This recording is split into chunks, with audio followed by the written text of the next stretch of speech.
بسم اللہ الرحمن الرحیم وبہ نستعین اما بعد۔ حضرات محترم، اسلام زندہ ہوتا ہے ہر کربلا کے بعد۔ اسلام زندہ ہوتا ہے ہر کربلا کے بعد۔ میرے دوستو، ماہ محرم الحرام کا مہینہ چل رہا ہے۔ اس مہینے کے اندر محرم الحرام کی فضیلت، حضرت امام حسین رضی اللہ تعالی عنہ کی شہادت، ماہ محرم الحرام کے اندر کیا کرنا چاہیے، کیا نہیں کرنی چاہیے، ان تمام باتوں کے اوپر ہم اور ہمارے علماء کرام گفتگو کر رہے ہیں۔ لیکن میرے دوستو، گلستان نبوت کا ایک اور پھول ہے جو کربلا اور کوفہ کے اندر شہید ہو گئے، ان کے بارے میں کوئی گفتگو نہیں کرتے ہیں۔ اب میں سمجھتا ہوں کہ بہت سارے مسلمان ان کے نام سے واقف بھی نہیں ہوں گے۔ وہ نام ہے حضرت مسلم بن عقیل رضی اللہ تعالی عنہ۔ میں سمجھتا ہوں کہ ان کے بارے میں تھوڑی سی گفتگو ہو جائے، کیونکہ اسلام زندہ ہوتا ہے ہر کربلا کے بعد۔ سب سے پہلے یہ بات مجھے سمجھنی پڑے گی کہ حضرت امام حسین رضی اللہ تعالی عنہ اور یزید سے اختلاف کیوں ہوا؟ حضرت معاویہ رضی اللہ تعالی عنہ مملکت اسلامیہ کے سربراہ تھے، سمجھ لیجئے کہ وزیر اعظم تھے، وزیر خزانہ تھے، سب کچھ تھے۔ ان کے جانے کے بعد اپنے بیٹے یزید کو خلافت سونپ کر کے چلے گئے، لیکن حضرت امام حسین رضی اللہ تعالی عنہ یزید کو خلافت کے اہل سمجھتے ہی نہیں تھے، کیونکہ وہ اہل ہے ہی نہیں کہ اسلامی قانون کے مطابق وہ حکومت کریں گے اور قرآن و حدیث کے مطابق وہ حکومت کریں گے۔ وہ ان کے اہل نہیں ہیں۔ اس وجہ سے حضرت امام حسین رضی اللہ تعالی عنہ نے یزید کی بیعت کرنے سے صاف انکار کر دیا، کیونکہ وہ یہ سمجھتے تھے کہ یزید کی خلافت رہی وہ اسلامی قانون سے کھلواڑ کرے گا، اسلامی حدود کو توڑے گا۔ یہ تھی اصل وجہ اختلاف کا۔ حضرت امام حسین رضی اللہ تعالی عنہ کسی قیمت کے اوپر یزید کو خلافت کا اہل نہیں سمجھتے تھے، اور یزید ہر حربہ استعمال کر رہے تھے کہ کسی طرح حضرت امام حسین رضی اللہ تعالی عنہ بیعت کر لے۔ اگر حضرت امام حسین رضی اللہ تعالی عنہ بیعت کر لیتے تو مدینہ اور مکہ المکرمہ کے تمام صحابہ یزید کے ہاتھوں کے اوپر بیعت کر لیتے، لیکن کرنے سے انکار کر دیا۔ اپنے تمام خاندانوں کے خون کا نذرانہ پیش کرنا گوارا کیا، لیکن یزید کی بیعت کرنے سے صاف انکار کر دیا اور کہا کہ ہم کبھی بھی باطل کے سامنے نہیں جھکیں گے۔ اس نے کہا حضرت امام حسین رضی اللہ تعالی عنہ نے۔ اور ادھر کوفہ والے حضرت امام حسین رضی اللہ تعالی عنہ کو بلانے کے لیے تاریخ اسلام نجیب آبادی رحمت اللہ علیہ کے دیکھیے، اس کے اندر صاف لکھا ہوا ہے کہ تقریباً کوفہ والا نے 18,000 سے زیادہ لیٹر لکھے، خطوط لکھے کہ حضرت آپ آ جائیے، ہم تمام لوگ آپ کے ہاتھوں کے اوپر بیعت کریں گے اور اسلام کے قانون کے مطابق زندگی گزارنے کی کوشش کریں گے۔ یہ خطوط دیکھ کر کے حضرت امام حسین رضی اللہ تعالی عنہ جو مدینہ منورہ کے اندر تھے آنے کے لیے تیار ہو گئے، لیکن آنے سے پہلے جتنے بھی وہاں پہ صحابہ کرام تھے تمام لوگوں نے حضرت امام حسین کو روکنے کی کوشش کی کہ آپ کوفہ نہیں جائیں گے، کیونکہ کوفہ کے لوگ بے وفا ہیں، دغا باز ہیں، دھوکے باز ہیں، غداری کریں گے، انہوں نے اس سے پہلے بھی غداری کی ہے، اس وجہ سے آپ وہاں نہیں جائیں گے۔ حضرت عبداللہ ابن عباس رضی اللہ عنہما وہ فرماتے ہیں کہ اگر مجھے یہ معلوم ہوتا کہ آپ میری باتوں کو مان لیں گے تو میں آپ کی بال پکڑ کر کے کھینچ لیتا اور کہتا کہ آپ کوفہ نہیں جائیں گے، لیکن حضرت امام حسین رضی اللہ تعالی عنہ نے فرمایا کہ میں نے عزم مصمم کر لیا ہے، ارادہ کر لیا ہے، نیت کر لیا ہے، اب ہم کوفہ جا کر کے رہیں گے، چاہے اس کے لیے کچھ بھی کوئی بھی قیمت مجھے چکانی پڑے۔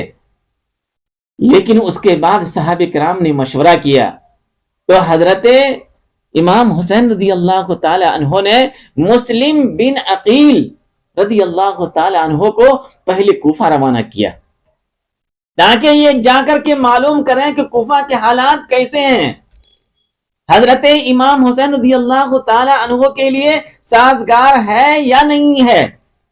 حضرت مسلم بن عقیل رضی اللہ تعالی عنہ جب کوفہ پہنچے تو کوفہ والوں نے لبیک کہا اور حضرت مسلم بن عقیل کے ہاتھوں کے اوپر ہزاروں کی تعداد میں لوگ بیعت کیے، گویا کہ ہم امام حسین رضی اللہ تعالی عنہ کے ہاتھوں کے اوپر بیعت کر رہے ہیں، خوش آمدید کہنے لگے اور ہر طرف سے طرفداری کرنے لگے، کون؟ کوفہ کے لوگ۔ لیکن یزید کے جو حکمراں تھے بہت زیادہ ہوشیار تھے۔ ابن زیاد جو اس وقت بصرہ کا گورنر تھا، یزید نے ابن زیاد کو وہاں سے معزول کر دیا، ہٹا دیا گورنری سے، اور انہوں نے کوفہ کا گورنر بنا دیا ابن زیاد کو۔ تاریخ کے اندر آتا ہے کہ ابن زیاد سب سے بڑا ظالم شخص تھا، ان کے سینے میں دل نام کا کوئی چیز نہیں تھا، کسی کا بھی پاس و لحاظ نہیں کرتا تھا، کون؟ ابن زیاد۔ اور وہ مکہ کے راستے سے، بصرہ سے چلے مکہ المکرمہ کے راستے سے حجاب پہن کر کے، عربی لباس پہن کر کے، چہرے کے اوپر ماسک وغیرہ لگا کر کے، تاکہ کوئی پہچان نہ سکے کہ ابن زیاد ہے، کوفہ کی جامع مسجد تک پہنچ گئے اور مشہور یہ کر دیا کہ امام حسین رضی اللہ تعالی عنہ آ چکے ہیں۔ تمام کوفی لوگ جمع ہو گئے۔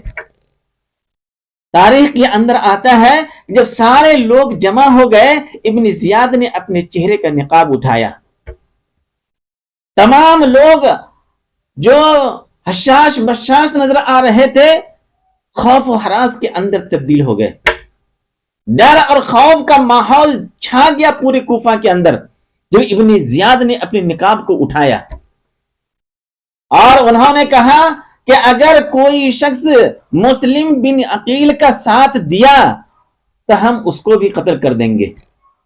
چنانچہ وارنٹ جاری ہو گیا کہ مسلم بن عقیل کو گرفتار کیا جائے۔ مسلم بن عقیل کون تھے؟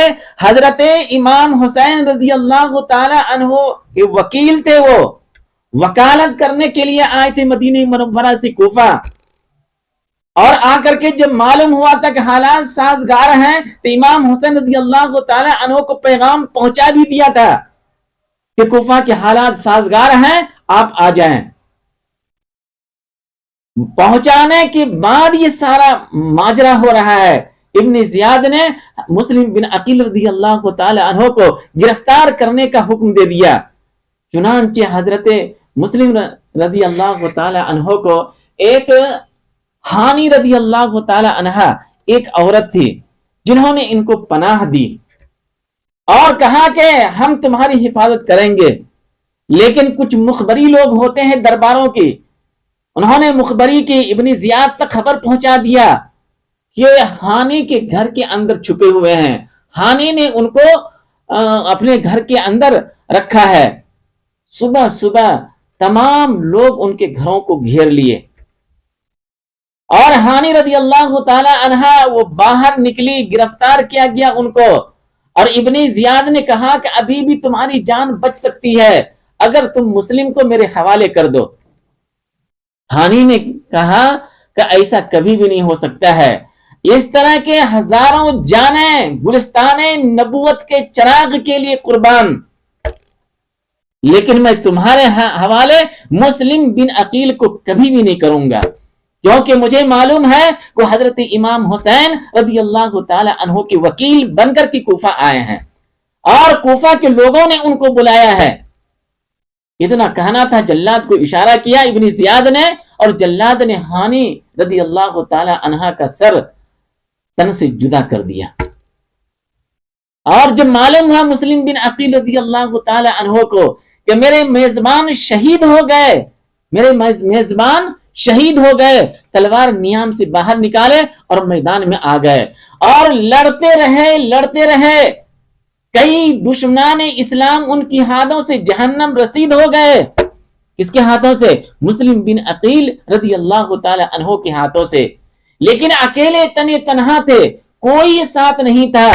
اسلام زندہ ہوتا ہے ہر کربلا کے بعد۔ مسلم بن عقیل رضی اللہ تعالی عنہ تنہا لڑتے رہے، آخر کار جب تھک ہار کر کے ایک دروازے کے پاس بیٹھے، وہ چاروں طرف سے دشمن گھیرے ہوئے ہیں، ایک دروازے پہ بیٹھے تو ایک بوڑھیا نے دروازہ کھولا اور دیکھا ایک چاند کا ٹکڑا میرے دروازے کے اوپر ہے۔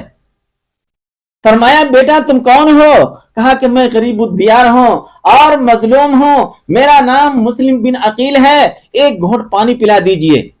اس بڑھیا نے کہا بیٹا تم اندر آ جاؤ، میں امان دیتی ہوں، اگر یزید کا فوج اور ابن زیاد کا فوج آ گیا تو سب سے پہلے میں لڑوں گی۔ کون؟ وہ عورت کہہ رہی ہے جو اس کے دروازے کے اوپر حضرت مسلم بن عقیل رضی اللہ تعالی عنہ بیٹھے ہوئے تھے۔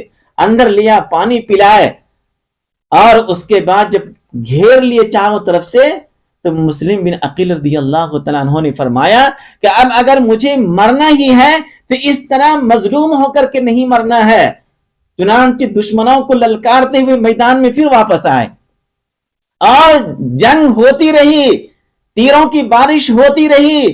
ابن زیاد کی فوج چاروں طرف سے تیر کی بارش کر رہے تھے اور مسلم بن عقیل رضی اللہ تعالی عنہ تنہا لڑتے رہے، آخر کار جام شہادت نوش فرمایا۔ یہ تھے مسلم بن عقیل رضی اللہ تعالی عنہ جو حضرت امام حسین رضی اللہ تعالی عنہ کے وکیل بن کر کے کوفہ آئے تھے۔ کوفہ والوں نے دھوکہ دیا، دغا بازی کی، اس کے بعد حضرت حسین رضی اللہ تعالی عنہ کے ساتھ کیا ہوا انشاءاللہ اس کو ہم کل بیان کریں گے۔ دعا ہے کہ اللہ تعالی ہم لوگوں کو کہنے سننے سے زیادہ عمل کرنے کی توفیق عطا فرماوے، آمین۔